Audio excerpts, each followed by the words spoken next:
안녕하세요. 김신철 변호사입니다. 빚을 갚다가 힘들어져서 조만간 연체가 될 것 같다 싶으면 연체 될 때까지 기다리지 말고 곧바로 개인회생을 신청해서 금지명령을 받아두는 게 스트레스를 안 받는 좋은 방법일 텐데요. 그런데 또 워크아웃을 신청하려는 분들은 이 워크아웃 자격 요건을 갖추려고 일부러 3개월간 연체를 하면서 버텨야 되죠. 이때 채권자가 기다리지 못하고 급여에 가압류라도 집행하면 더 힘들어지겠죠. 이 가압류라고 하는 것은 강제 집행할 재산을 임시로 묶어주는 보전 처분이죠. 그래서 이 법원은 판결이나 지급명령 같은 집행 권한을 확보하지 않은 상태에서도 연체가 시작되면 아무 때나 채권자는 이 가압류를 할 수가 있습니다. 어쨌든 이렇게 채권자가 급여에 가압류를 하거나 아니면 법원으로부터 집행 권한을 확보해서 압류를 해서 급여를 뺏기게 됐다라고 한다면 채무자는 어떻게 해야 될까요? 이럴 땐 최대한 신속하게 개인회생을 신청해서 돌려받는 것이 가능합니다. 자, 왜 그런지 한번 살펴보면요. 채무자의 급여에 압류나 가압류가 들어왔다고 해서 월급 전액을 다 뺏기는 것은 아니죠. 법에서 정하는 압류 금지 채권 범위가 있는데요. 그게 185만 원인데 그 185만 원은 지킬 수가 있는 거죠. 그래서 이 185만 원을 초과하는 나머지 금액만 압류돼서 채권자에게 추심을 당하게 되는데요. 자, 그러니까 예를 들어서 채무자 급여가 285만 원이다 라고 하면 압류금지 채권 금액인 185만 원은 돌려받게 되지만 그 금액을 초과하는 이 100만 원은 압류되고 채권자에게 매달 뺏기게 된다 하는 그런 얘기죠. 그런데 개인회생을 신청하면 이 100만 원의 압류 금액을 뺏기지 않고 돌려받을 수가 있다는 겁니다. 왜냐하면 채무자가 개인회생을 신청할 때 중지명령도 함께 신청해서 이미 집행된 압류의 추심을 막을 수 있기 때문이죠. 자, 그래서 법원의 중지명령이 나오면 그때부터 압류되는 급여 100만 원은 채권자에게 가지 않고 회사에서 그대로 가지고 보관을 하게 됩니다.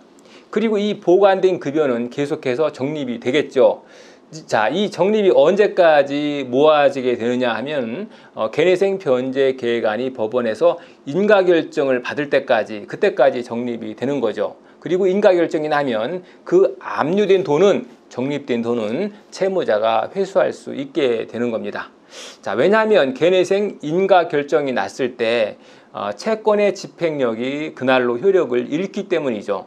그러면 그때까지 쭉 쌓여 있었던 적립금은 채무자가 수령할 수도 있고 개인회생 변제금으로 쓰일 수도 있는데요. 자, 그런데 이 돈이 목돈이다 보니까 채무자들은 회수하고 싶어 하시는 분들이 많죠. 그런데 실무에서는 이 보통 압류된 적립금이 소액이 아니다라고 한다면 개인회생 변제금으로 사용되는 경우가 많죠. 자, 근데 이렇게 된다고 해서 너무 실망하실 필요는 없습니다. 왜냐하면 채무자가 손해볼 일은 전혀 없기 때문인데요.